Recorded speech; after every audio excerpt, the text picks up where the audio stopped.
Yes. Hello, everyone. I'm very happy to have at our lecture Stefan Wuttke again, and I hope that we can proceed without further introductions. Stefan, please, you can start your presentation. And Sure.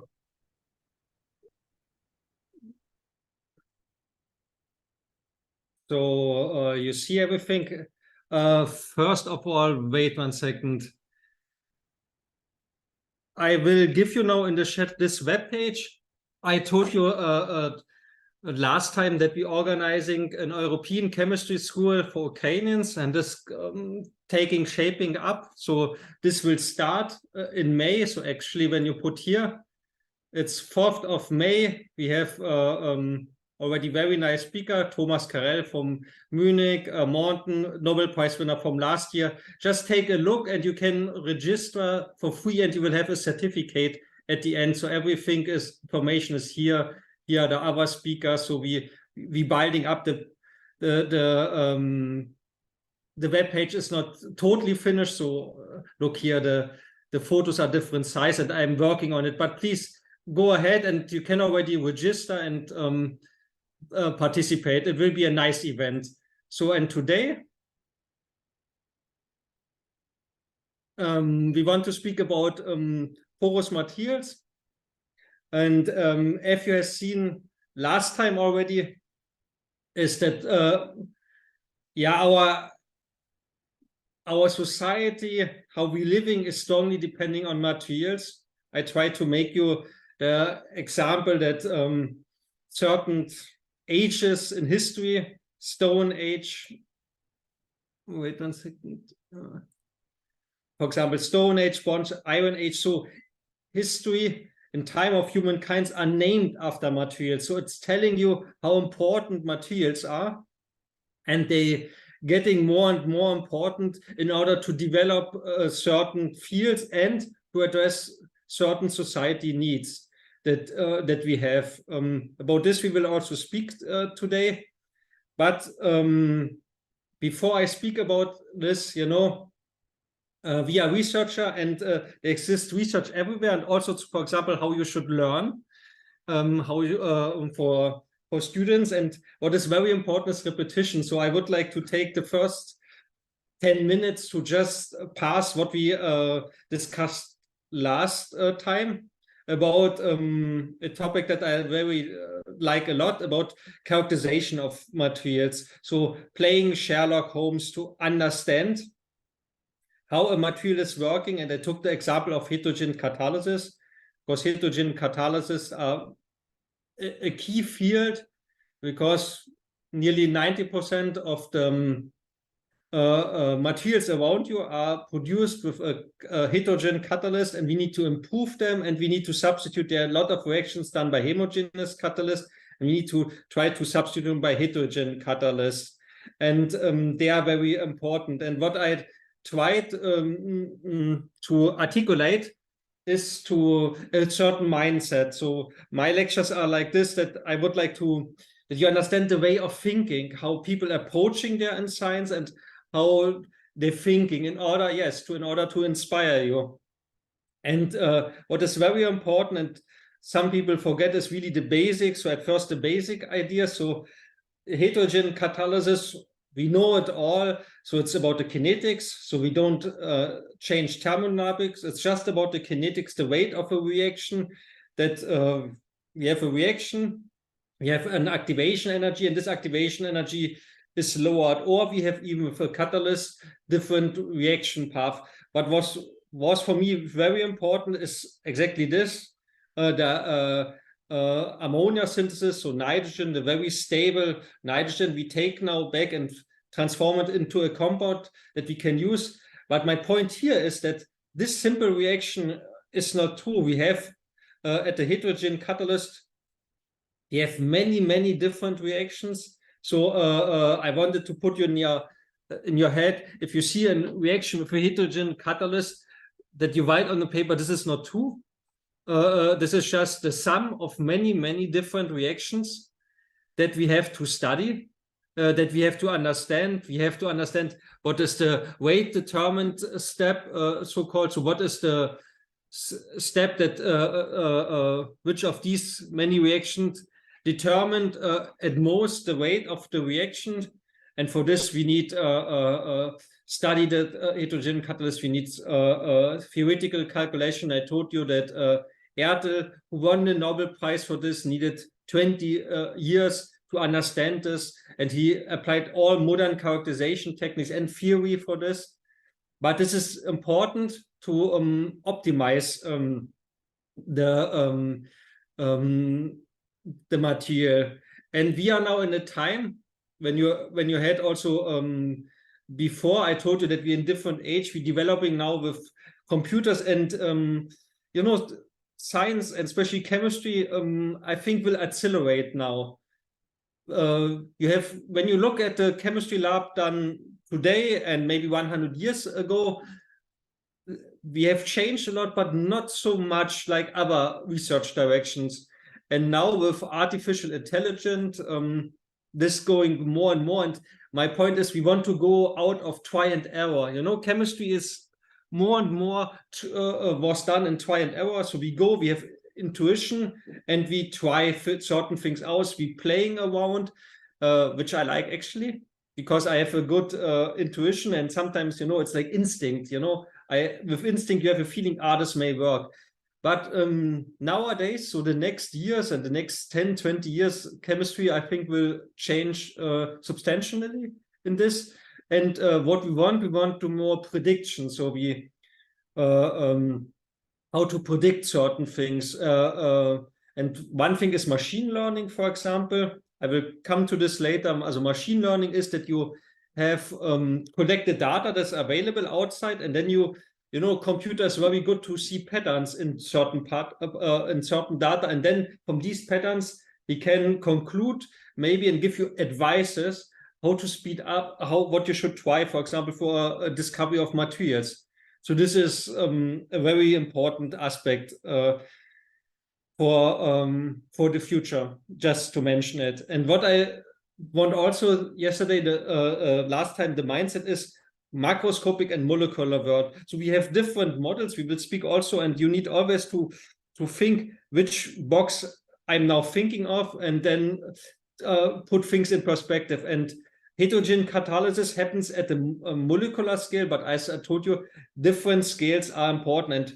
And the macro scale is the world we're seeing and which we can measure. So for heterogene catalysis, we can measure activity, selectivity, and the stability. This we can easily measure and we see. And we would like put it in the relation to the molecular world. We would like to understand what is the active sites, what are the intermediates, you know, when you have the activation step, what are the intermediates, and what is the reaction mechanism. And then for detective language, as I like this, who did it, where was he or she, and how was it done? These are the questions that we want to answer. And also for me, for my research, it helps really to put it into perspective, to see the big picture, and then to focus on the details and to make them. And also in this way, for me, it's also more fun, because I'm doing science because it is fun. You know, we are not in industry. In industry, you earn more money, but in science, you have much more fun. And this is really fun to do. And the thing is, we want to have structure-activity relationship. And this is very important and more important, because as I told you, we would like in the future predict more results. So we're going more and more on these ideas to prediction. If we have structure-activity relationship, then we can assume from there what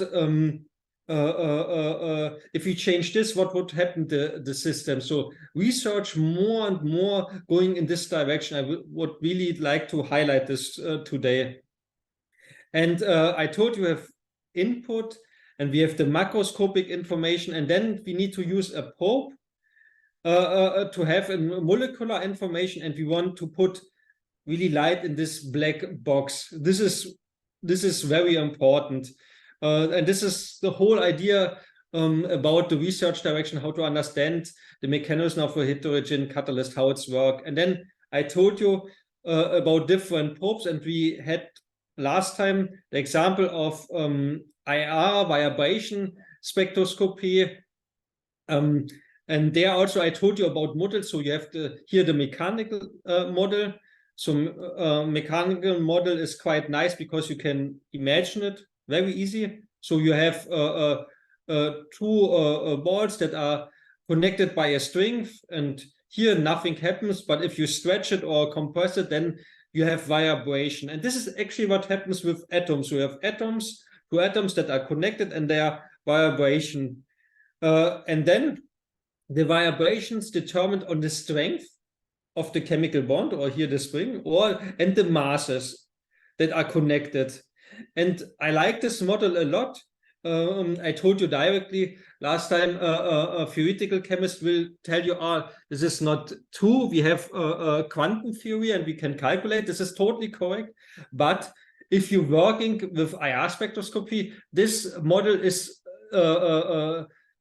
enough for your understanding to play with the results and to understand them. And also I wanted to highlight that no model is correct or incorrect. Yeah, there are also assumptions. Yeah, this please also keep in mind, because sometimes people, and I have it also, that we are too focused on certain ideas in chemistry, and then we put it in boxes, which I actually try to teach you. I try to teach you different boxes, but I want always to be careful, always be very critical, and be careful if this box is good for the subject that you're using it, or if it's not good. And as I told you here in this mechanical model, this box is quite good if you're thinking about IR spectroscopy and understanding these results. So this is very important for me that you keep this in mind.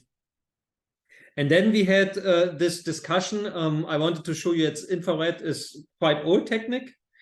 And I wanted to show you that actually if you're working with this technique at an advanced level, like it's done today, that you can really, it's for me really fascinating how much information you can win out of this. Also really, when you're thinking this method and what researchers have done over the last years with it, it's quite interesting.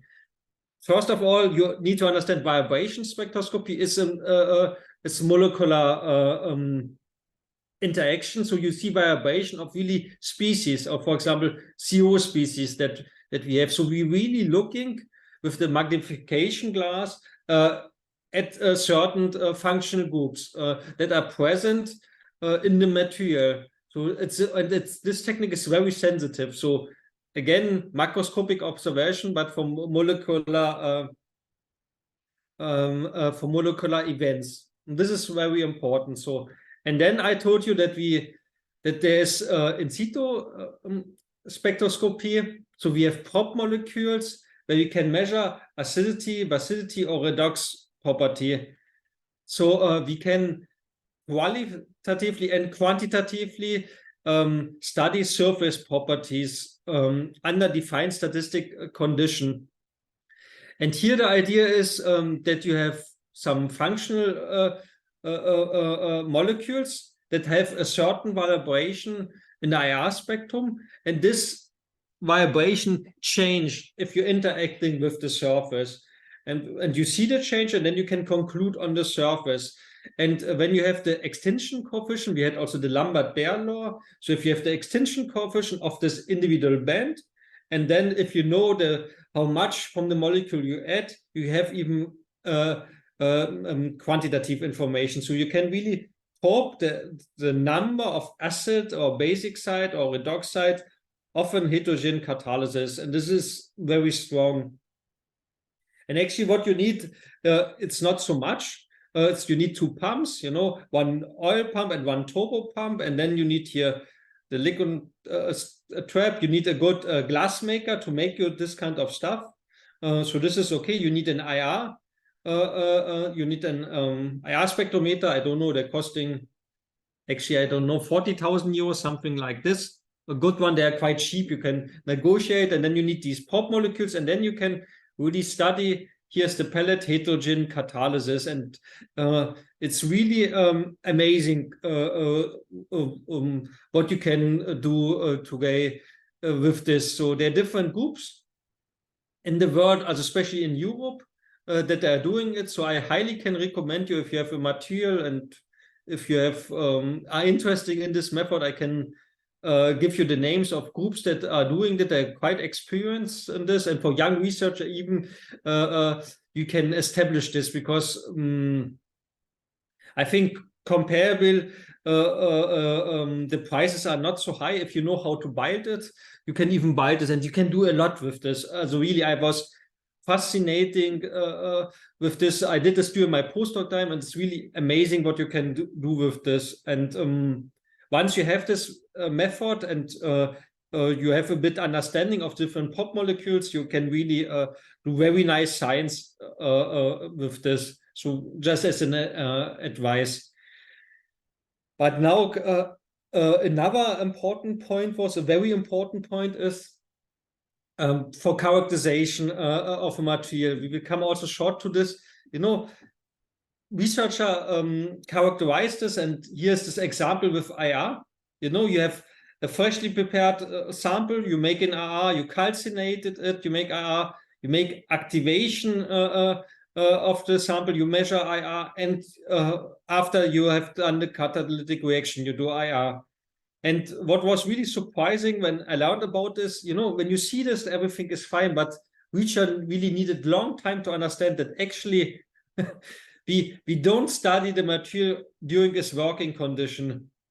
And this is really this day, I don't know, it's 20, 30 years they understand it. So, you know, you measure all things, but then they said, oh, when the catalyst is active, we don't study it. And maybe there happened a lot. And yes, it's true. There happened a lot during the reaction. And I told you last time the example of human life. So you study the human life before it's born and after born, but not during a human is alive. And you will easily understand with this metaphor that you will not understand human life if you're doing it. And the same, it's not 100% true, but let's say to 50, 70% for the heterogene catalysis. You need to understand the material during its working condition. And here I introduced you operando. So operando is operando in infrared spectroscopy, but all what I'm telling you, it's not only for infrared, but also for other characterization techniques. So what you want to do is you want to study the catalyst during its reaction. And this is what operando infrared spectroscopy is doing, except other spectroscopy. And what is also very important, you can couple it with other characterization techniques.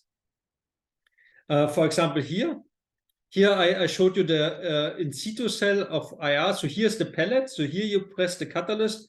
Here you have the flow that's passing. And here's the IR beam. And then before and after, you can characterize it with different techniques. And then you have really this kinds of many data. And then you can play Sherlock Holmes. You can try to understand the system. What you did at first with in situ IR. So in situ IR is basically you're understanding the species, you're playing it with the molecules, you see how the system interact. And then during the reaction, you understand these different bands and you can make conclusion. And what is very important, if you see in IR spectros, was this picture, that you have a catalyst, and you have a lot of species that just doing nothing, that are there. And then you have reaction intermediate, active sites, and you have poisoning species. And you need to understand who is who, and then this to discriminate. So I give you there certain advices for hunting about this, but also it's very important that you have this in the head. And once you have all this consider, the summary was that a simple technique, a very simple technique, I consider as a simple technique, you can really observe a lot. And when you see the different stages of a heterogene catalysis that are first you have the reactants transferred to the catalyst surface. You can see this with IR. You can study the composition of the gas phase and diffusion phenomena. So this step you can study with IR. Then you have reactant adsorption. So either you have physisorb species, chemisorb, or adsorption species. And when the species, the gas phase doing this, the vibration mode of the molecules will change, and you will see this in IR. So powerful it is. And then you have surface reaction. So you have intermediates, spectral species, and surface states, different surface states. Also, this you will see with IR. Here the question is more how long lasting they are, because intermediates are very hard to see because they are very quick. Also the time that you see them is very short. So this is a huge problem. But there exists certainly tricks to maybe make them more stable. And then you have product desorption. So you have the formation of the product, and then you have the product desorption. Also this you will see, because the bands will change. And then you have the products. You can make gas phase composition analysis, diffusion phenomena. You see all this. And actually, when we just really think for a moment how much you see with IR, the different species, is quite amazing. As for me, it's quite amazing. Well, because you have this during your study, you measure an IR spectrum of materials, you don't think, then you looking in the literature and assign the bands. And actually, when I did this as a student, it was quite boring for me. And IR, you see it and you don't think. But when you now see what IR can do, it's so powerful. And there's important message inside here. Also, sometimes it's really good to think deeply about things, what they can do. So you have, for example, during your study or in your practica, you have a project, and it's really, I highly recommend always to not quickly work with the hands, but at first think calmly and reflect things, because when you're thinking 1-2 days about a certain problem, you will be sometimes surprised what you come out, yeah. And this is also an important advice. And then, last but not least, that I told you that catalysis happened at different length scale. This is also very important to keep in mind. So we have a molecular mindset, chemists, and we are always thinking about molecules, how they're reacting with the active side. So we have this idea in the head, but actually catalysis happened at different length scales, and this is very important. So we said also we have the educts, the slide before. Yes, we have the educts, but you have them at the ton scales, and then they need to diffuse through catalyst palette, the porous support, and then they are at the active sites. Then they need to react, and then the same process with the products needs to be in the reversed manner that you have here. And many research needs to be done for these different length scales. This is very important because we are chemists. We forgot this, and I highly recommend to work there with engineers, because nowadays here these pellet pressing, you can make it with 3D printing. So this is also a very interesting research direction where you can tune the shape of the material in order to tune physical properties. So this is very important. So as a summary from everything was that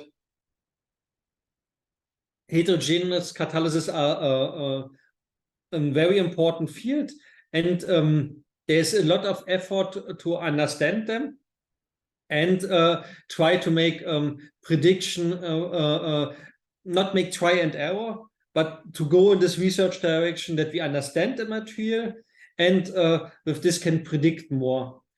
And as I already told you, we want to speak about porous materials.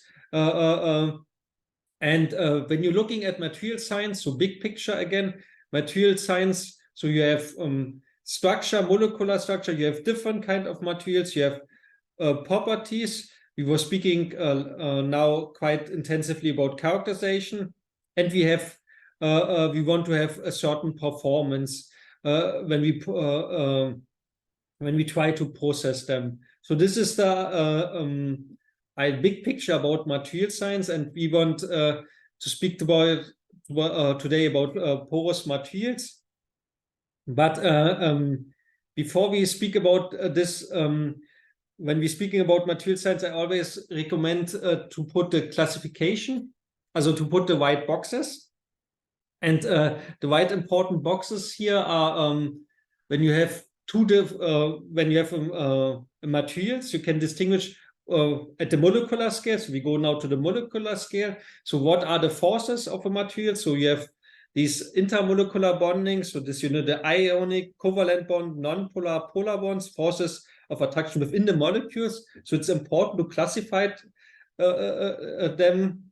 And you have these intermolecular bonding forces. They will play a more important role in the next lecture when I speak about nanoscience. And these classifications are important because you connect them properties with them. For example, for ionic bonding, you have high melting point, soluble in water, conductivity, dissolved and liquid state, but no conductivity in solid phase. You have crystalline appearance, covalent bonds, low melting point, soluble in water, and then you have no conductivity in no start state. For metallic bonds, you have the high melting point.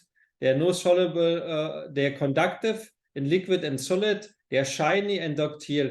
And I really recommend this for all kinds of materials that you have in the lab to make this library in your head. This is extremely important as a material chemist. So if you enter material science, to develop a feeling for the different material class and have an understanding why this has happened.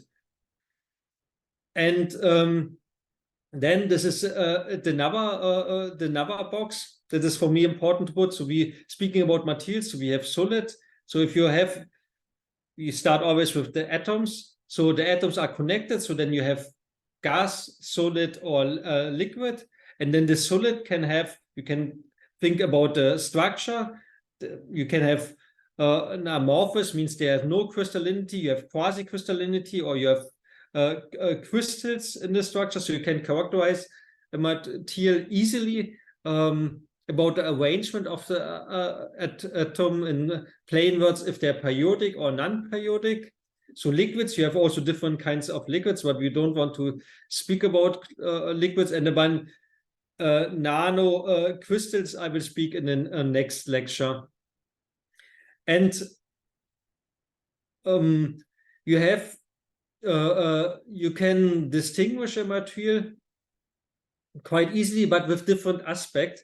And now I don't want to, again, that you're not falling in this trap in the boxes. You have different boxes. Again, how you can characterize a material. For example, you have a gas, liquid, or solid. This is very easy. Or you can have the structure. You can have a band structure. You can characterize or the size of a material, how it is. And these are different way how to look in the material. And quite often the professors that are here, so you're in a different field. For example, take the nano field. You have a nanomaterials, and with nanomaterials you consider different properties. We will have this in the next lecture, but you have these glasses where you're looking to this on the material, and these are very dangerous. I always want that you consider, that you understand, okay, I'm looking with these glasses to a material and characterize in this way for these reasons, but I'm careful, maybe this is not appropriate for certain things, because when you have different classification, they can, but they don't need to interfere with each other. Yes, you can, for example, just as one example, you have the liquid state, yeah, and but this can have still a band structure from a middle, like with mercury, or you have a middle or an amorphous state. So they can work with each other, but they don't need to work with each other. So this is my point. And short in broad summary is materials can either be monolithic or it can be hybrids. So monolithic is quite easily, but hybrids are quite interesting, especially composite. So I can tell you that although I don't like so much composites because you're mixing a lot, but there's a lot of research, powerful research in composites, because it can optimize better the material properties, and composites tend to have also good processability, which is important for real-world application. Yeah, so with composites, you are more on this real-world application side. Then we had this already. What defining a material is that we have a structure, properties, we need to process, and we have to performance. This is important, that you have the structure, can happen at different length scales. This is very important, because we always, as a chemist, tend to characterize a structure on a molecular scale, and we basically neglect every other scale. So this I want to keep in mind. Then processing is important for to make a material that it's applicable. So most of the time, for example, we have, as a chemist, we have a powder, and no industry wants a powder. So, or we have a single crystal, but no industry wants a single crystal for the application. No, they want to have certain pellets that you have, and you need to be able to process your material in the form that is needed for the application. So this is important. And then what determines the property of a material is that you have a composition that I told you, either it's monolithic or you have a composite, for example. And then there's about phase, how phases are distributed in the material. And then you have defects.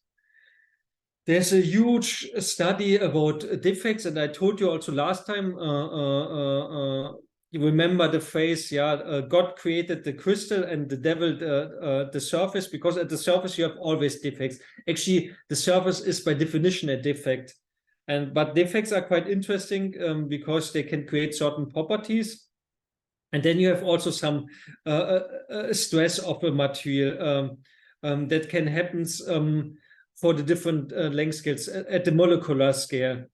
So summarizing quite quick, this just big picture about material science is that material science, again, happens like the heterogene catalyst at different length scales. And I just highlight this so much because we're forgetting this in chemistry, I would say, because we are not so much in real-world application. I mean, we are doing it with heterogene catalysis, but more often engineering doing this. So please keep in mind, we have a structure that are based on certain atoms. The atoms can be arranged in different ways: periodic, aperiodic, semi-periodic. But then we have a microstructure, and here happens a lot. And then we have at the end a macroscopic objects. This depending on the material and application that you have, what it is. But please keep this in mind. This is for me very important. So order this mindset, keep in mind. So different length scales. The best example for me is really heterogene catalysis, because you can easily imagine like this. But for macroscopic material, this is very important that you have these different aspects, and they play a crucial role. And there are a lot of applications that certain materials cannot push the make groundbreaking results because of this problem here in the middle. So the nano and meso scales, certain things, so where basically bottom up and top down. So bottom up and top down are two very big concepts. So either you building bottom up, this is what chemistry doing, or top down, this is what physicists and engineering doing. And actually here in the middle, these two concepts, they're meeting each other. Yeah. So so we are coming from this side, and engineers and physicists come from this side, and here happens a lot, and we need to process there more science, because I think the next decades will be science in this kinds of direction, that actually where these bottom up and top down met each other, and there can be interesting things happen. But now coming to the subject of this class today, I mean, what else is important? So what else is important? Yes, and actually what we want to speak today is about this, the whole, and why this is interesting, and what materials they are interesting,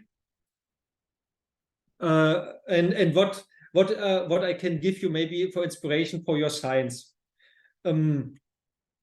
First, let's go back in the chemistry in the lab. Let's go to batteries short as an example.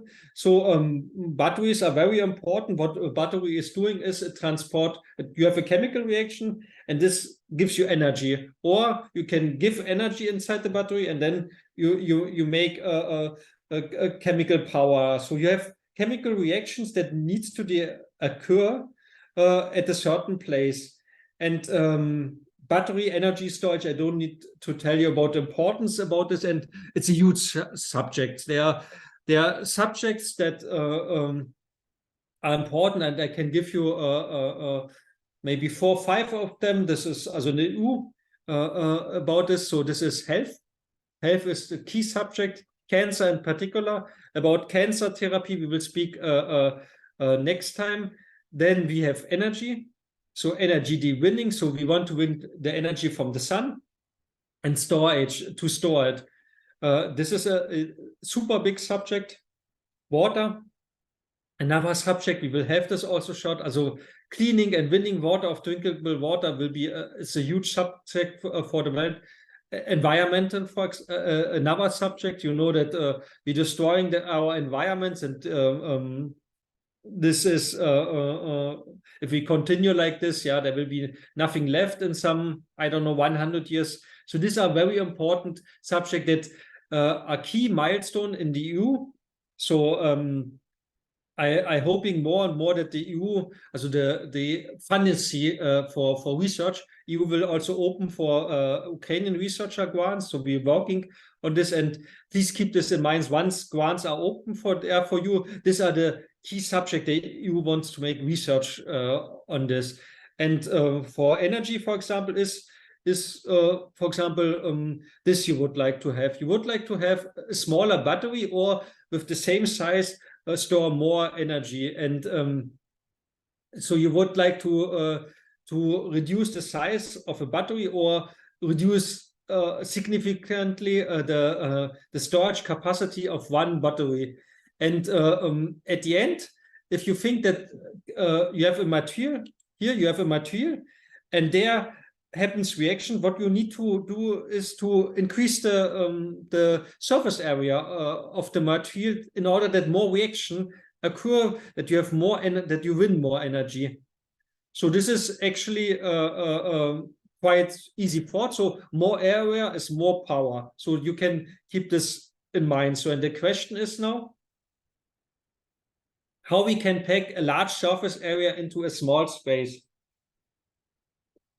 Just think about this intellectual, how this is possible. And when we think, just I really, as you see, I like to bring back always things into a very basic manner. And I also highly recommend to do this, also always to see big picture, and not to go too quick in very depth inside this because, for example, in Germany, I mean, people tend to go too detailed and really losing the science of the big picture on certain direction. So I always like to keep it very basic. So imagine you have here, you have a stick with a length and you have a surface area, and how you increase the surface area of this stick. And yes, it's quite easy. You can just add another stick. So now you have the double surface area. But this have now a length of 2. And now we're doing a trick. So we keep the length on 2, but we fold it now like this. Yeah, and just by folding, it's just when you have the hands, we fold it like this, and we're increasing there the surface area. And now just imagine we make this again. Yeah, we keeping always the length at 2, but we're increasing the surface area. So and now let's continue. Imagine now we're doing it again.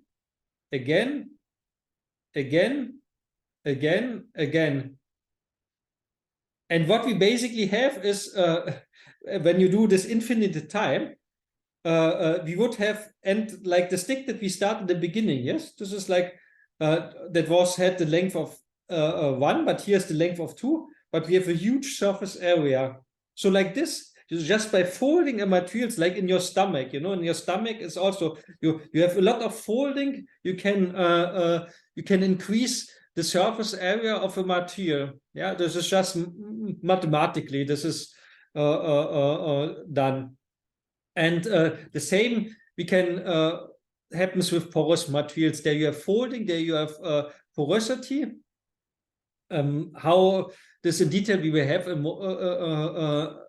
a moment, but it's just a hole. Yeah, what I told you, you put like in the cheese, you put holes inside, and with this you increase the surface area of a material, and this is a very important concept. Yeah, and so porous materials are very important. Heterogene catalysts are most of the time porous because to increase the surface area for the reaction. So it's a super huge topic that I want to speak with you about this.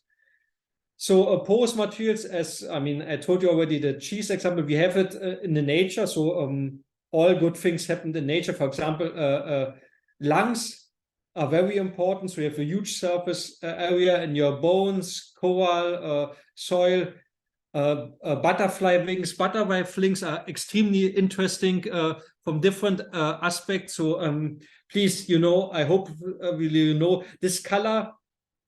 This color is not done by pigment, but by photonic crystals. So what we had today, the mesostructure of the micro and mesostructure of the butterfly. Yeah, how this is arranged, creating a photonic effect in this color like this. So this is very light, and then you have hydrophobicity. Also butterfly, it's very nice, interesting material. There you can learn a lot for different research direction. Yes, and you have porosity in the nature all around you. And certainly we have also porosity in materials. This is very important. So porosity, this is just there by process step, or porosity, like for the sponges that we give the material to it. So it's there and an important concept then. Although, what is porosity? I find it quite interesting. Porosity, you would think, yes, it's clear for me in the head, but how you would define it? What a porous material is, and definition are quite tricky, actually, if you go in detail, because, they are not so easy. And a porous material is defined, contain pores, what they are, which are deeper than they are wide. This is the definition, so deeper than a wide. So you have a hole, and it needs to be deeper than it's wide. So the diameter of the pore, the window size needs to be smaller than it's going in the depth. So this is the definition of porosity. And then you have different accessible pores you can have in a material. You can have closed pores in a material. So you have in a material pores that are closed, they are not accessible. You have open pores. You have so-called blind pores, dead end or with dead end, or through a material. So here this is the E. So you have pores that go through the whole materials that are interesting. We have both example today, and then you can also define the pores on the shape. Cylindric open pores. This is quite open. So this is quite important. Roughness, yeah. You need to distinguish porosity from roughness, because every material have a roughness. Yeah. So if you magnify the materials, you will have also a certain nearly no material is perfectly flat at the surface, and this is why this definition is again contain pores which are deeper than they are wide. So this is the definition of a porous material, so distinguished from other materials. And then you have porosity, your definition. So imagine you have pores. So you have the density definition. This is okay. True density of a material exclude pores and interparticle voids. So this is important when you try to measure the density of a material. So pore volume is the volume of the pores. Pore size, this is very important, also called the width, the diameter. So it's the distance of two opposite walls of the pores. Then you have the porosity, the ratio of the total pore volume to the apparent volume of the particle or the powder, and you have surface area. So this is very important. It's the accessible or detectable area of a solid. Detectable, imagine if you have closed pores in the system, you have no access to them. But we will come in the next slide to the how it's measured. So of a solid. So this is important, and most of the time people are very worried about the diameters because it's telling about accessibility, how molecules can access the porosity of a material, and the surface area, because surface area we can measure quite easily. And about measurement, I wanted to speak. So IOPAC. IOPAC is an international association that defines defines different aspects of chemistry, or no, I think even from physics, also from other research direction, and they define porous structure, and they give something about pore size.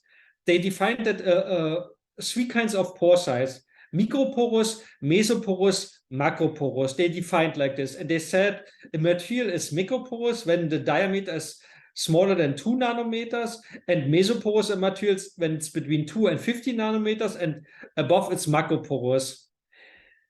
And this is quite confusing. For me, for example, I'm doing quite a lot about nanoparticle research, and nanoparticles are between 100 nanometers. And to call a material macroporous when the pore size is higher than 50 nanometers. But how this definition comes, and this is very important, definitions are quite often also how you measure a sample. And here we need to understand how you measure porosity. And porosity is measured by gas adsorption. And from there coming these three definitions. And you measure, you have a porous material, and then you put it inside a closed a flask.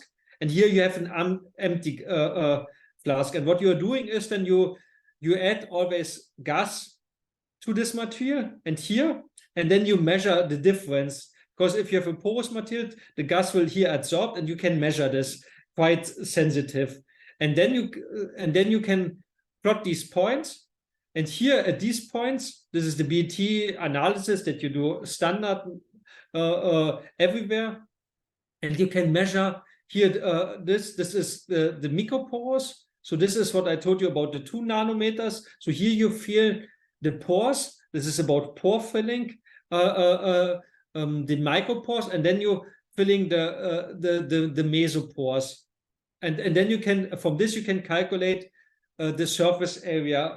But we will have this also now in a moment. So so these definitions are always connected. This is my point.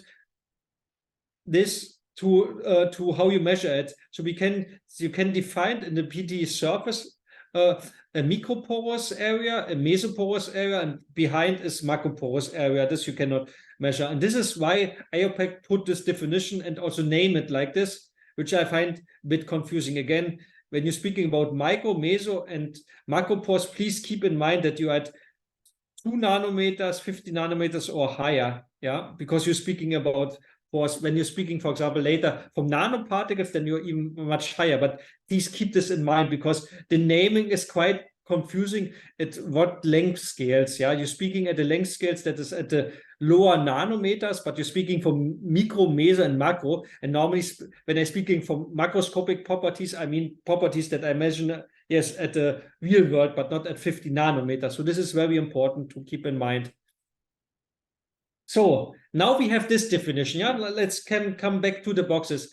We can define the porous materials in microporous, mesoporous, macroporous, depending on the pore size. Yeah, microporous less than 2 nanometers, mesoporous 2 between 50 nanometers, and then all what come above it's macroporous.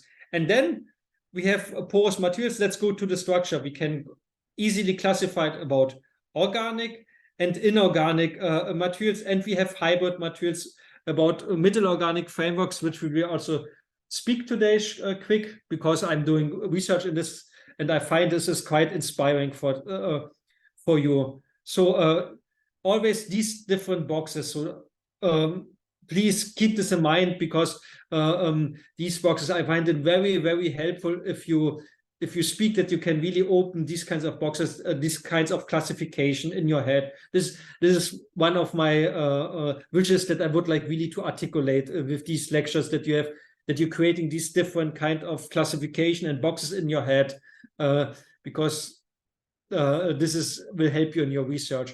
And so we have this box here today, and now we have the pose, and we go on more about these kinds of boxes. So and I would like to speak about microporous materials, because they are more interesting than meso and macroscopic porous materials. And for microscopic materials, so it's less than 2 nanometers.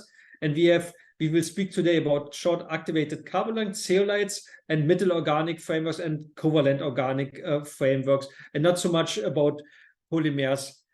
Activated carbon, carbon in general is for me a very fascinating material, because you have an element, it's just carbon, and please acknowledge what you can do. You have porous carbon, but you have also graphene and graphene. You have the whole organic chemistry is based on carbon, and this is a material that is really so fascinating. And just by structuring, by physical structuring carbon, you can create porosity. You see this here? Here you see, if you zoom in, this is, you have the porous pores, microporosity. And researcher did a lot of research how to change this porosity. And you can apply this everywhere, yeah? So gas mask, if you have, they are done for porous carbon. You have air treatment, gas purification, different extraction in medicine. Yeah, when you ate something bad, you can eat porous carbon, yeah, because then it's helping you, because it takes toxin. Even you have toothpaste, yeah, that is with porous carbon, because it helps you to clean the teeth.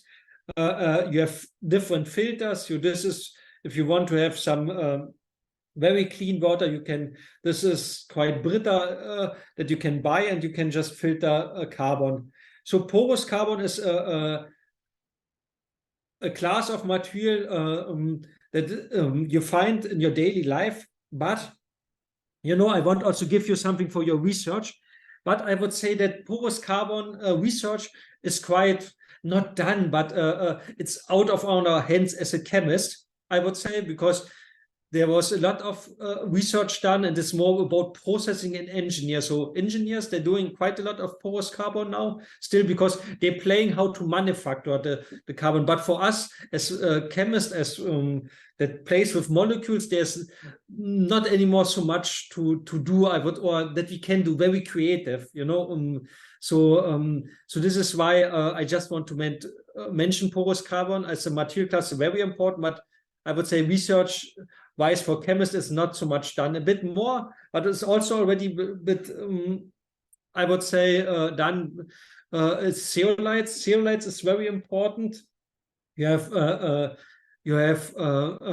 zeolites in the nature. You can find them in the nature, but and they're based on these silicon oxime tetrahedrons, and then they form very nice crystal structure. And this is quite nice. So zeolites are crystalline materials. Crystalline materials are very nice for chemists because you can characterize them, and you have very easy molecular understanding on your material. And this we want to have.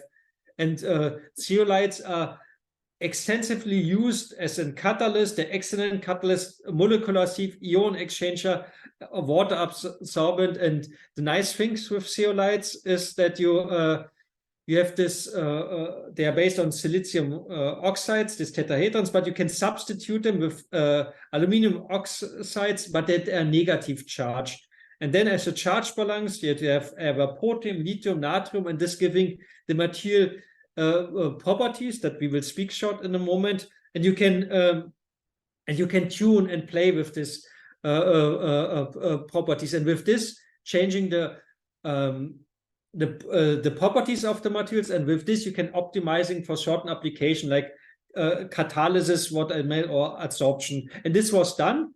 And one easy example for zeolites is acidity. So they are acid catalyst, they're loose acid catalyst. You can create bond-shed acidity if you substitute some of the silicium oxotetrahedrons with aluminum, negatively charged aluminum oxotetrahedrons. So, and then you can create bond-shed acidity. And if you put high vacuum, if you activate 500 degrees, then you have a loose acid catalyst. So, and what was done there, a lot of research about the different ratios and optimizing them for different application.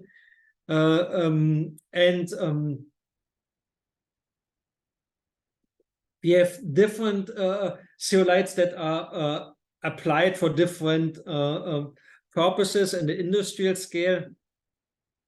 And still there's a lot of research going on, especially again at this engineering, as more how to process the material, so more on this mesoscopic scale and macroscopic scale. So I would say that again for us chemists there's not so much to do still. Still there's something we can try to discover new zeolite structure, but yeah, there are still a lot of people working on it. But I would say their intellectual innovation is quite low because it's actually just a lot of done. And this brings me to the last class that I want to speak with you today is about Metalorganic Frameworks, because Metalorganic Frameworks and covalent organic frameworks, they're reticular materials. They were just discovered recently, and I want to tell you why I think these classes are quite interesting from a research point of view for you. Also really that, so I would like to think if you can, with your expertise for the professors that maybe can do something about this, they have maybe an idea, they can always talk for you. And for the students, I really recommend to think more about this class and maybe, yeah, make a research project or your master and PhD in this kind of materials, because there you can really think about certain an idea. As what I like with these materials is that they are designer materials. We will come in a moment. And here you can really think about some days or some weeks, and you can have a nice idea, and then you just can do it. And why this is the reason, we will have it in a moment. I didn't speak about mesoporous materials, for example, porosilica, because also here I will have them as for the next time for nanoparticles. But again, was a lot of things done here, and I think I would like to inspire you with these materials for your own research. So metalorganic frameworks. Metalorganic frameworks, as the name suggests, contain a metal and organic compounds, and at the end they're hybrid materials, so they're connecting inorganic and organic chemistry. So this is already very important. You're linking these materials. You have a metal oxo cluster connect by an organic linker, forming a crystalline. So they are porous, and they're crystalline, and they are easy to synthesize. So the normal synthesis condition is your metal salt. Take, for example, zinc chloride, and then you have an organic linker, and then you put them together, you heat them a bit, and you form a crystalline material. So they're easy to synthesize, and when I tell you it's easy, so meaning you can easily do it in your lab. Everybody from you, and once you know the synthesis condition, everybody person, even from the street, you can take a person and teach them to synthesize a MOF. It's very easy. Then I mentioned they are crystalline. So crystallinity, it's really nice because we can measure crystallinity, either powder XRD or in the best case, single crystal. And if you have a single crystal, a new structure, you can already have new knowledge and you can publish an article. So this is quite nice. And then they have these high porosity. So metalorganic frameworks are quite porous materials. And you see, we have the definition of pores. So you have pores that are going to the whole structure. So they have three-dimensional porosity. And what is so nice is that they're like a Lego game. Yeah, so you can really play again. You have inorganic units. So you can take every metal that form a metal oxo cluster, which is actually nearly the whole metals from the periodic table, and you can take a really nearly endless number of different organic linkers, and they have both sides. They have certain geometry, and then you can form crystalline materials, and they're defined in nets, and you can easily characterize them. And my point, why I'm telling you all this is again this. MOFs are designer materials, so you can really go at a sheet of paper and you can design them. So I know from Alexander that you're quite strong in Kiev in organic chemistry.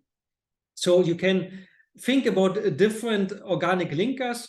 So a researcher, what they did, so a lot of MOFs, they are not a good organic chemistry. They just ordered linkers from Aldrich and synthesized the MOFs. But if you are good in organic synthesis, you can think about a linker that you can synthesize, and then you can make a MOF. You just take a metal salt, which is quite easy, and I can help you with this, and then you can form new MOF structure, and you can really design it at the board. Yeah. One thing is you can take organic linkers and can even assemble with themselves. This is so-called in covalent organic frameworks. Covalent organic frameworks, they're just so far, I don't know, 400 or 500 structure. So covalent organic frameworks is much more challenging, but much more rewarding. So it's a use if you discover a new covalent organic framework network, you can publish it. So and here is interesting the linkage chemistry, because you need reversible bonds in order to form a crystalline network for a COF. And there's huge research going on. And if you are if you're interested, just really look in the literature and just write me. I can give you some literature if you're interested in covalent organic frameworks. But again, they are quite challenging. Easier is still the metal organic frameworks, because the organic linkers and the linkage chemistry between organic linkers and secondary building blocks that are metal oxo clusters, they are easier to control, and you can form metal organic frameworks, porous structures. So far, more than 100,000 structures are reported in the Cambridge structural database, and it's showing you 100,000 structures on this side and only less than 500 structure on this side. So here you have more rewarding if you do something, but it's more harder. But as I told you, if you are strong in organic chemistry, I really, really recommend to go in this reticular chemistry design, because you can, and I will give you also an example, you can find easily some concept that you can comparable easily do. And if you either alone or you use, or you can look for collaboration partners, and then you can discover something nice, because a MOF structure is synthesized in several hours, and yes, and then you characterize this, and then you can have maybe an interesting aspect for science and can publish a paper. So it's really my strong recommendation to all of you to think about this structure. And then what makes them so interesting is the porosity. So just here you have the organic linker, so terephthalic acid. With terephthalic acid, there are hundreds of different structures, because terephthalic acid can connect nearly every metal oxo cluster that you have. So, and then, but this is already done, so you need to think about other organic linker, but this is very common linker. And then you have the inorganic brink. Here, this is a zinc oxo cluster. Here are zinc, and the red things is the oxygen atoms that are connecting these linkers. And then you can form for free porosity, three-dimensional porosity. And you have the pore. And then the pore of a MOF is always defined in two ways. The pore diameter in the middle, but you have also this window, the window that access the porosity. And you know, researcher and people in general, they are crazy on numbers. And one important number is porosity, so high surface area. So there was a race the last 20 years of the MOF with the highest porosity. So here you see we had porous carbon. This is here. Silica I mentioned, and zeolites we had. So they have around 100, 150 square meters per gram. Just what this number means. So imagine you have 1 gram, meaning if you unfold this materials, you have 100, let's say 1,000 square meters. So 100,000 squares, and 1 square, you can just imagine. As for me, it's important. If you always hear these numbers, please connect them in your head, what this number means. And there was a huge race about the numbers. And by the way, these MOF Metalorganic Framework is from Omayagi and Mir. These short terms, they are most of the time where they discovered. Mir is Material Institute of Lavoisier in France. I did my postdoc in this group. So, and they are named. And there was a huge race. And but what you can state is that MOFs are the most porous materials that humankind so far discovered. So they're the world record holding like this. So we have MOFs with over 7,000 square meters per gram. So if you have 1 gram and if you unfold it, you have 7,000 square meters. It's quite huge. And this is nice. But then people and researchers are very critical and quite often unkind in my terms to new things. So I advise you to not to be so critical in order to inspire people, but a really serious question needs to be asked here: if these if this is true, these surface areas, because they are measured with BT surface measurement, and the question was, are these surface areas real, these high numbers? And this is an important question. And what was done by theoretical people, so they calculate this and they compared with the BT model. So there was used from Russell Snow in Northwestern University. There was used research done, but they could state, yes, these research area are real if you apply the BT surface model in a correct way. These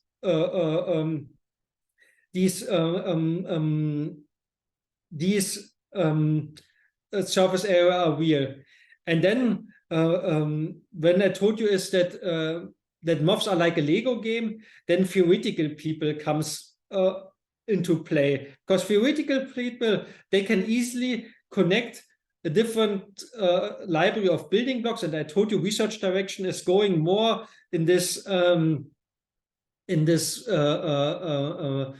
machine learning, automation, prediction of stuff. So what they was doing is they took 102 building blocks, and then they created on this 137,933 hypothetical MOF structure and compare the porosity, volumetric certain surface areas, and also about adsorption, so about different things, and then can add prediction.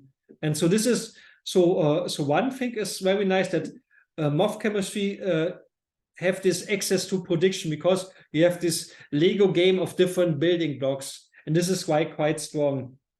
And another thing is what I told you is not about also machine learning, automation. You know, we humans, we like to kill us ourselves, so everything should be automized.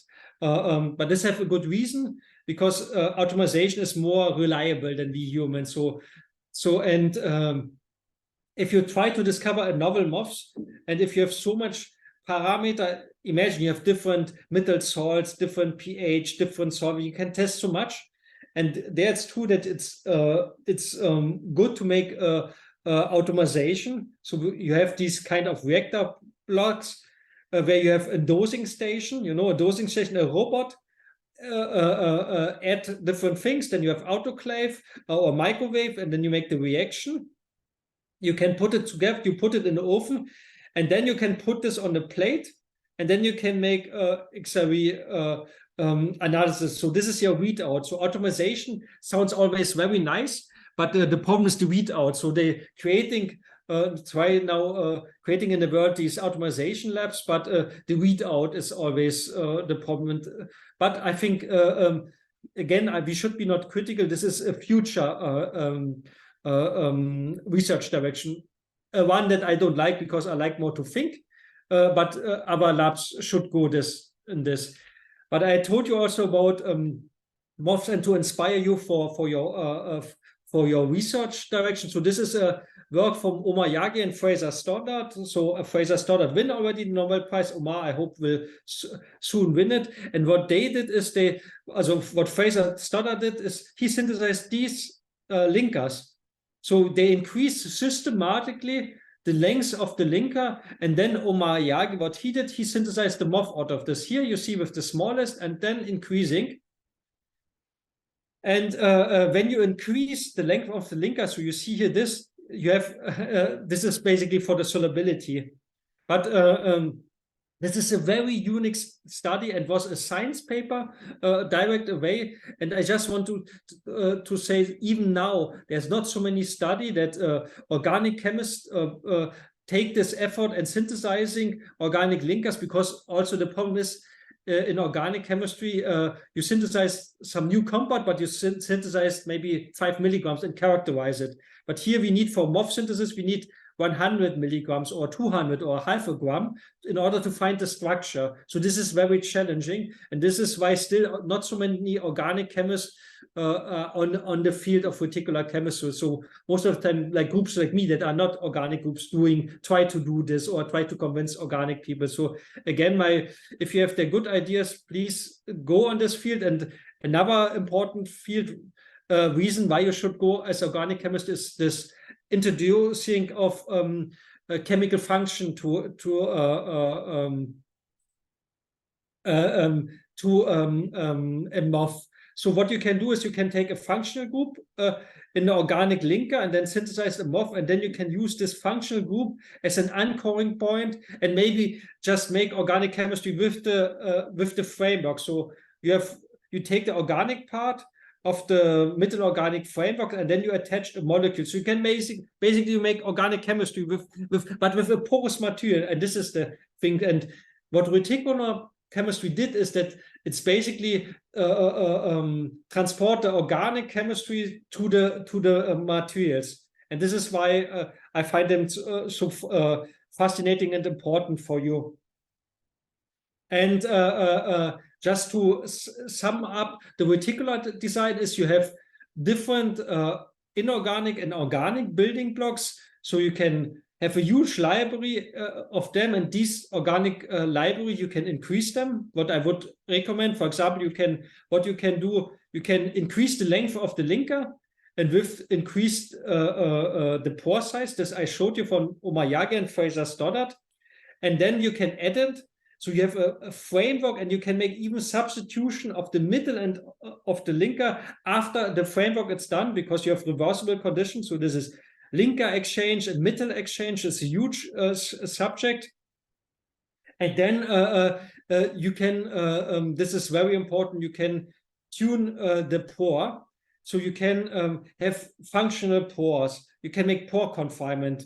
You can have a functionality, either one functionality or two functionalities, or you have different functionalities. And this is, again, very interesting. You can make this, you can create a new catalyst, you can make new adsorber, and you can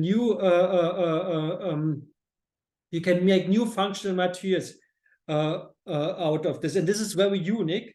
And very unique is this functionality that you can add to the crystalline framework. So if you imagine a crystalline backbone, and along this crystalline backbone, you can make different organic functional unit is to can make sequence in this. You can make a multifunctional pore environment, and this is very unique. And I really recommend you to maybe, if you have some ideas, to think about this.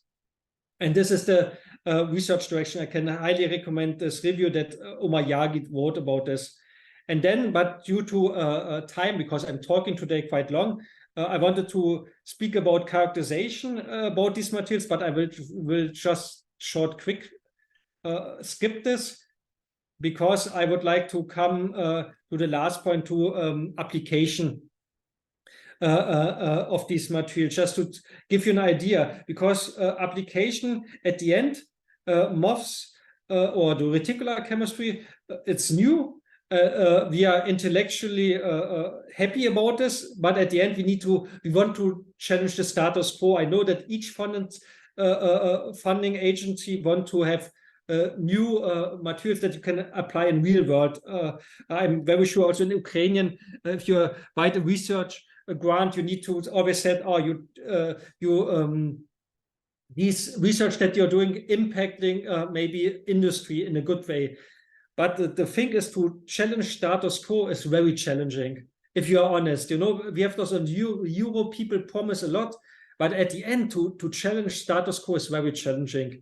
But what I told you is that these materials are very porous, and porosity is true for gas absorption. And what you see is that MOF tanks, what was done by BASF, is that can store molecules like hydrogen or other gases.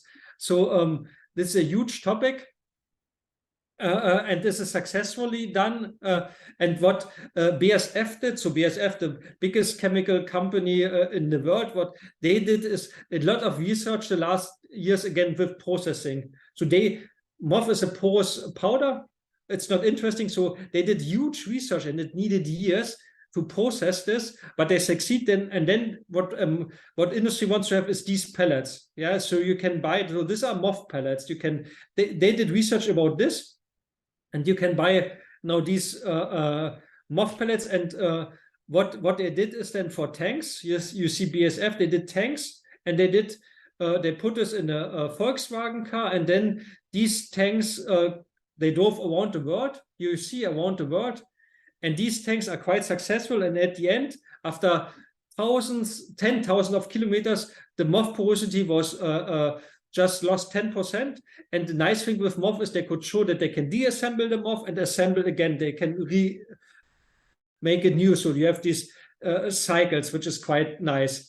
But the problem here this technology was developed by BASF, but you know that nowadays nobody wants gas tanks. They want e-cars. So this is unfortunate, but I just wanted to tell you that here,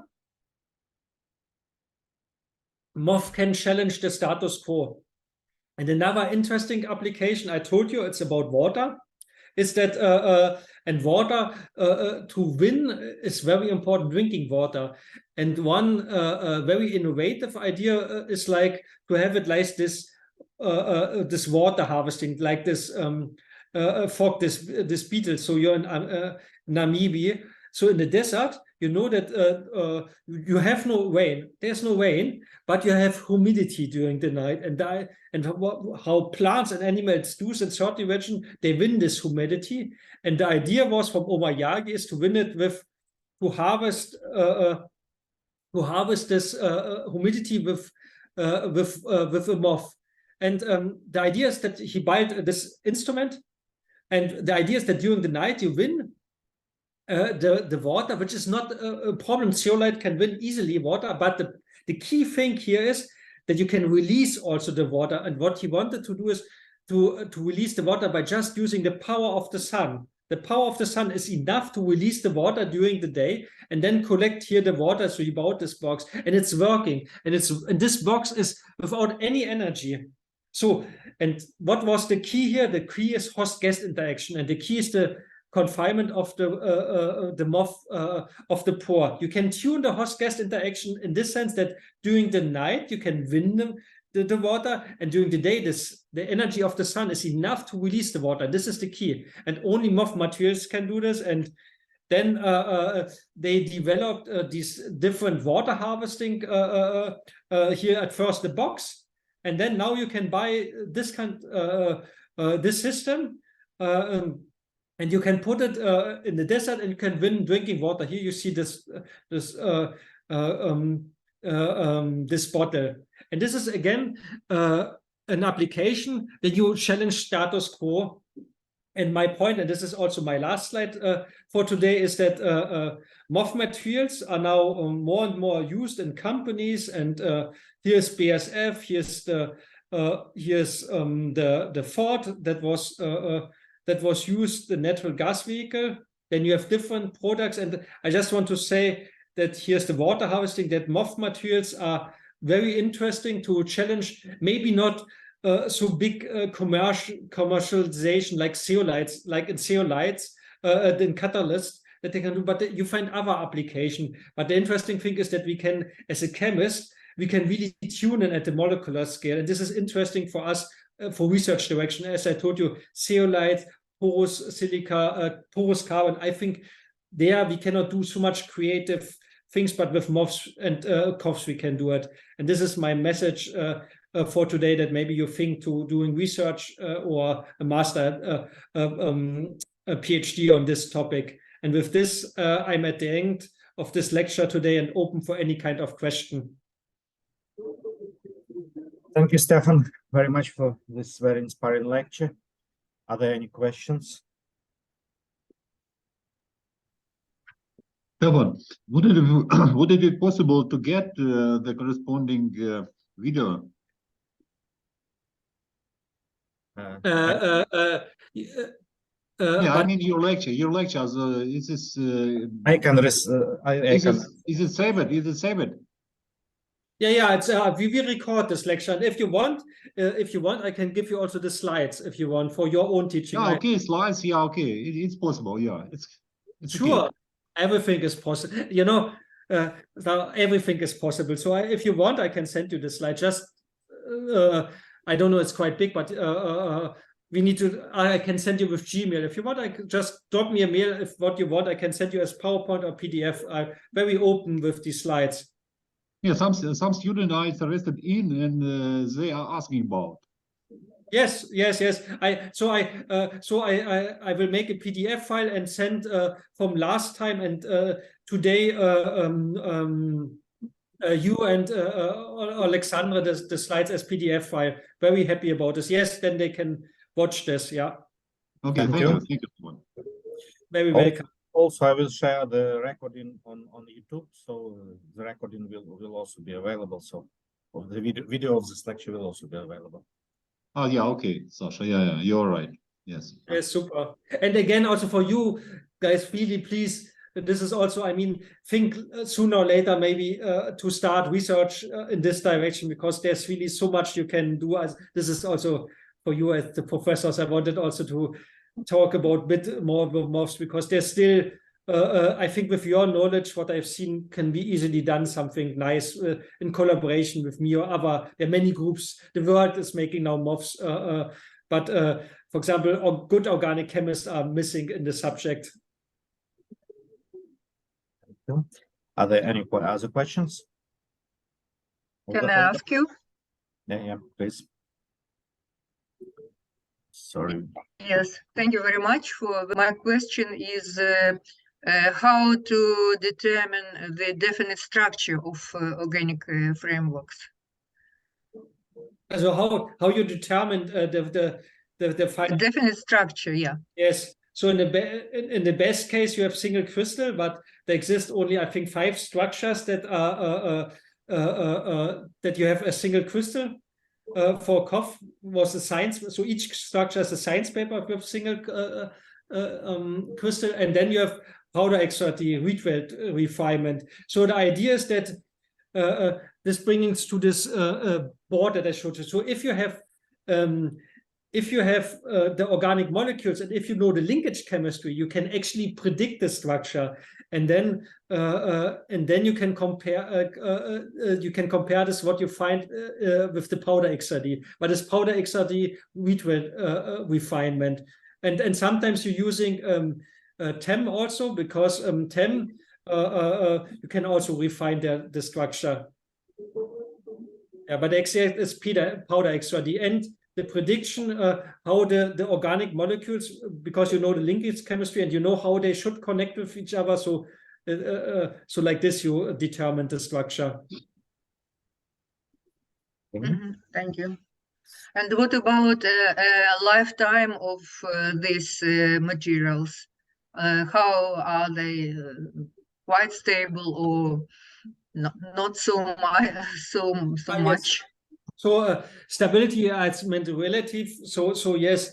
So COFs are more stable than MOFs. So this is actually quite interesting. So chemical and thermally stable. So because at the end it's porous carbon, you know, but you define things like this. So porous carbon, they're chemical and thermally more stable, except some exception. And MOFs, you have huge area of stability, so because you have so many different structure, but they're not so stable like, for example, porous carbon or zeolites. They're hybrid materials. So temperature stability is roughly 200 degrees long time, or 300 degrees, and then they're quite, most of the time it's in acidic condition stable, not so in basic condition, but it's really depend on the structure. And COFs are normally more stable than MOFs. So this is rough estimation. But at the end, you need to think about what you want to apply the material for if you're asking stability. So so this is also depending on this. Okay. Thank you. Are there any other questions? So if not, then I have some questions too. I was thinking about those building blocks, especially organic building blocks that I use to construct, for example, MOFs. And in all of your examples, I have seen that they are exclusively aromatic compounds. Yes. So in my research is more related to, for example, cycloalkane derivatives or some saturated heterocyclic compounds. Are there some achievements in this area, or are saturated compounds are not very good for this reason? Very few aromatic compounds, and you have also triple bonds. So at the end, it's about flexibility of the linker. So if the linker is then too flexible, it's not good for the formation. So you make actually a quite rigid linker. It's a very good point. Sorry that I mentioned. Yeah, it's about rigid of the linker. So so you don't want to have the linker too flexible. This is a problem for the crystallization. But yeah. But if you have the good example, so for MOF chemistry, if you have new linkers, but just write me a mail and I can look then for the literature. There it's always important that you have a linker that you can synthesize easily at first, because you need to have a feeling. Because, for example, if you want to know if a linker is, if you give me a linker, I will tell you I need 100 milligram, and then I can make some test reactions, quite a lot, and then I can tell you, oh, it's going or not. And when it's going, you need a bit more. But this is about so if you're thinking to start in this area, you need always some material, an organic linker that you can easily produce in 100 milligrams. Let's say this is a good hand. But if you have, then just send me the structure, and then I can, because I can make prediction, and then I can tell you, oh, I see it promising or not, because again, there's 100,000 structure out there. But if you have any person of you can just say, Stefan, I have this idea. Look, I have this linker, and then I can look in the literature, and then I can tell you, oh, this looks promising or not. This I can do in 1-2 weeks, and then we can. And if you have the linker, and if you send it to me, it needs the effort is quite low. Then in 2 to 4 weeks, you will have results, and I will tell you, oh, it's going or it's not going or something in between. Because if you see no reflexes, then it's done. But if you see some, then you have board reflexes in the PXRD. But then you see, I can fight. But this is the nice thing. If you have a linker that's interesting from your side, it's easy to try out from my side. So I'm very open then for this. And because here in Ukraine we have perhaps the largest collection of chemical building blocks in the world, at Inamin, for example, but they are made for drug discovery, so they are quite different, chemically different from those what you need for your research. So they have one functional group or selectively protected functional groups, and I see that you need mostly bifunctional or 3 functional. Yeah, sure. You need to connect. Yeah. I need bifunctional. But Sasha, can I please also honest another idea? For example, if you're speaking for drug, so this I'm doing with Uli Lechet, a friend from the pharmacy department. So what we try to do is we try bifunctional molecules but active molecules. So active molecules in this sense that they have an activity, biological activity, and then we want to assemble. But here the idea is that we don't want to assemble as crystalline as a MOF, but we want to assemble as a nanoparticle. And if you assemble this as a nanoparticle, it's enough to make then drug delivery. But so this is also a research direction. So it needs to be not always a molecule. If you have activity, I can, for example, synthesize iron MOF nanoparticle based on this, or where zirconium is better, and then we can make maybe a cellular test. So this is the next week. I would like to speak about nanoscience. So there we can also see, but you need a bifunction about this. But always you need not to synthesize at the end a MOF. So this is another research direction that I can advise you. Okay. Because but we need bifunction. This I can tell you. One function group is not. You cannot make for any. Yeah. So. Why I was asking in particular about saturated compounds, because you can have some chirality with these compounds, and you can have chiral MOFs. Is there anything done in that direction? Do you know about something about that? Yes, sure. Chirality is a topic. Yes, there's sure. I mean, researchers. Also, there are chiral MOFs. First chiral MOFs was a science paper, Nature paper, but there are some, but not so much. They're not so much.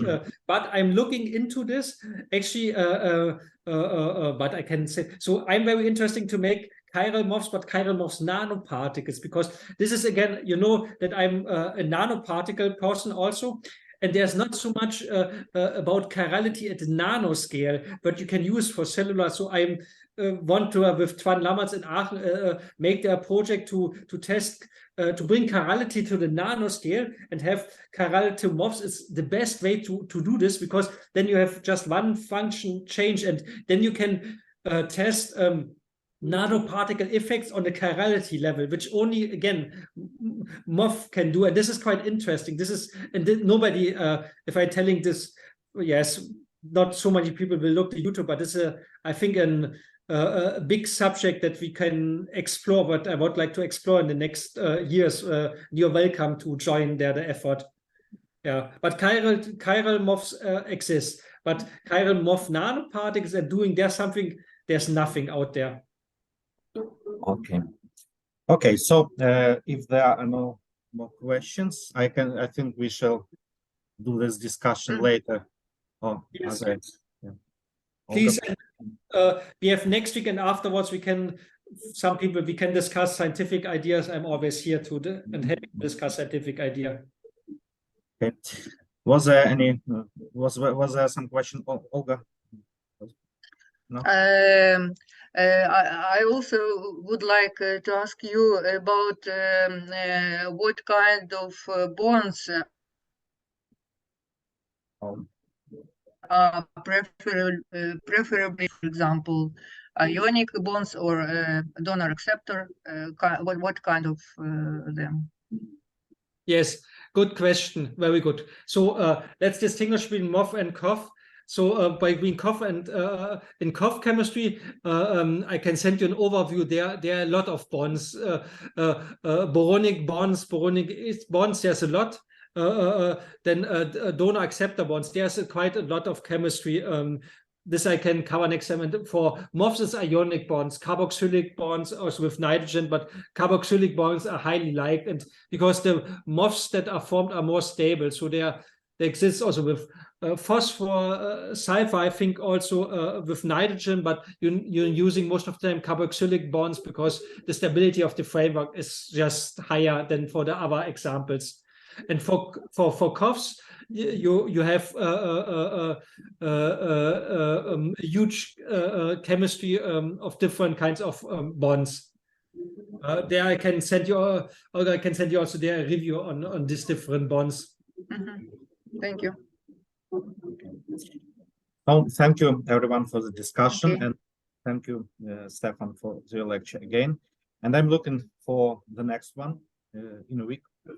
And for now, thank you to everyone participating. See you next time. See you, Nisha. And Sasha, I will send you then from both the PDF files. Yes, and then you can distribute it where you want. Thank you. Thank you. Thank you. Thank you. Okay, very welcome. So see you. See you. Bye. See you again. Thank you, Olga. Invite me if you have a question. And also the students, if they have some question, please write me. I will give you next time my mail. Okay.